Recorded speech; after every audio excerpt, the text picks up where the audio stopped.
Beberapa orang menganggap jam 3 pagi sebagai waktu bagi roh untuk berkomunikasi dengan kita. Yang lain berpikir itu adalah tanda iblis.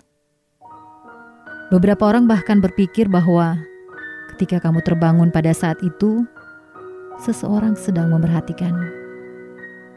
Tetapi, jika seseorang memerhatikanmu, bagaimana mereka akan mengawasi kamu, sementara tidak ada jendela atau pintu di ruangan tempat kamu berada? Ada banyak tahayul tentang jam 3 pagi. Aku akan memberitahu kamu arti sebenarnya dari mitos waktu di seluruh dunia ini.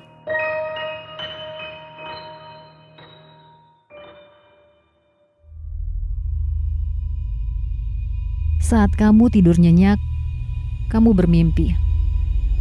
Ketika kamu bermimpi, kamu tidak menyadari lingkunganmu, tidak menyadari apa yang bisa bersembunyi di dalam lemari, di bawah tempat tidurmu, di bawah selimut di sampingmu. Mata kamu berusaha terbuka dan kamu memeriksa waktu di jam tangan, ponsel, weker, atau apapun yang ada di sekitar yang bisa menunjukkan waktu. Tetapi, mengetahui waktu tidak terlalu penting, bukan? Kamu menggosok mata dan berkedip beberapa kali, menyesuaikan dengan kegelapan kamar. Kamu mendengar suara lantai kayu berderit, suara gerasak-gerusuk di tanah.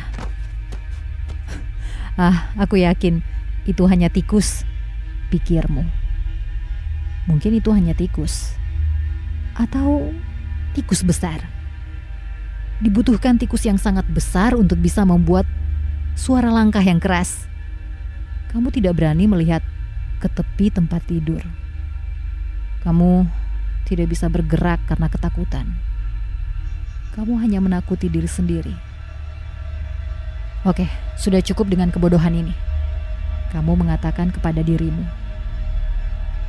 Tapi, apakah itu kebodohan? Atau memang sudah seharusnya kamu takut? Apakah ada monster di bawah tempat tidur, menunggu untuk menangkap kaki dan menarikmu ke bawah tempat tidur ketika kamu bangun di tengah malam untuk ke toilet atau minum air? Kamu tidak percaya pada monster. Itu adalah cerita yang diceritakan ayah atau ibumu bertahun-tahun yang lalu saat kamu masih kecil. Boogeyman, Sandman, dan cerita-cerita monster lainnya hanyalah cerita untuk membuatmu ketakutan. Ya kan?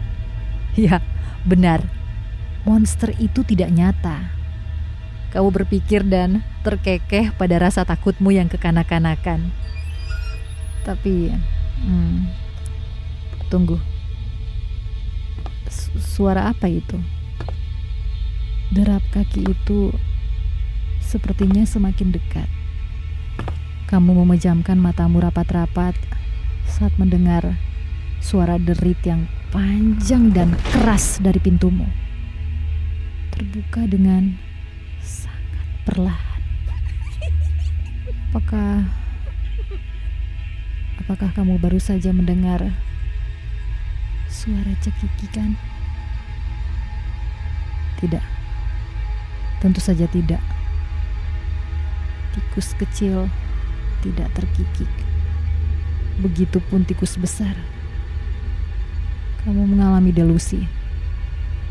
Kamu membuka mata perlahan dan menatap plafon. Ada gerakan di bawah selimutmu. Selimut yang menutupimu serta memberikan kamu kehangatan dan kenyamanan. Apapun itu, dia bergerak ke arahmu perlahan, seperti membungkuk. Terlihat seperti pincang di bawah selimut. Kamu membeku ketakutan, takut untuk bergerak, atau mungkin takut ketahuan. Kamu merasakan sesuatu menarik-narik pakaian longgar yang kamu kenakan.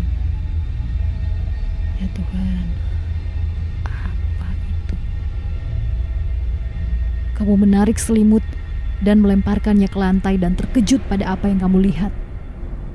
Makhluk itu miring, sangat aneh, membuat perut kamu mual.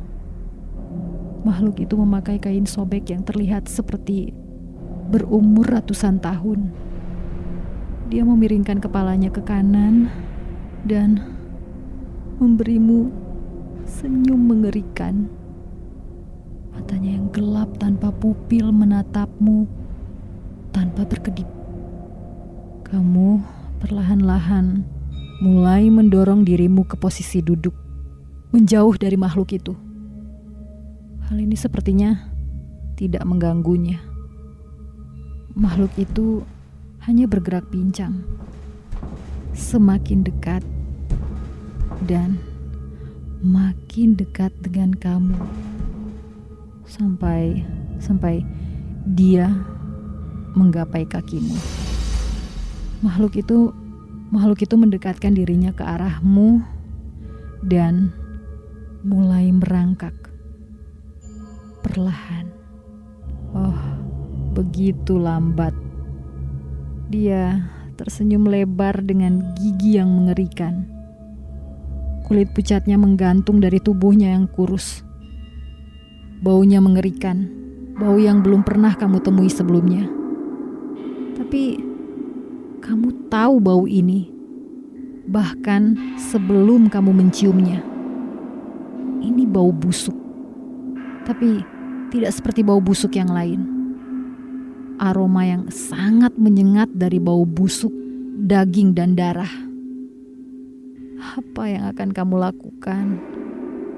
Kamu berpikir dan menjilat bibirmu. Matamu terbelalak, tidak mengalihkan pandanganmu dari makhluk itu. Makhluk itu masih beringsut naik ke atas tubuhmu. Semakin dekat dan lebih dekat ke wajahmu dengan setiap langkah yang pincang. Kamu menarik nafas dalam-dalam melalui hidungmu dan kemudian melepaskan jeritan yang begitu keras. Kamu pikir kamu telah memecahkan gendang telingamu sendiri. Makhluk itu tiba-tiba menyentakkan kepalanya ke arah pintu dan mengeluarkan teriakan mematikan. Dengan cepat bergerak pincang ke tepi tempat tidur dan melompat mendarat ke lantai dengan bunyi. Makhluk itu bergegas keluar melalui pintu dan menghilang ke dalam lorong gelap. Lihat kan, jam 3 pagi adalah ketika hal-hal aneh terjadi. Ketika hal-hal aneh memutuskan ini adalah hari keberuntunganmu. Ketika hal-hal aneh menunjukkan diri mereka. Tapi jangan biarkan ini menipumu. Jika kamu melihat mereka untuk pertama kalinya, kemungkinan besar itu juga akan menjadi yang terakhir kali. Kamu beruntung jika bisa lolos dengan selamat.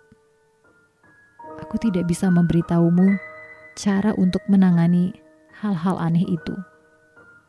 Karena mereka ada di mana-mana. Di setiap rumah, setiap lubang, sudut, dan celah rumahmu.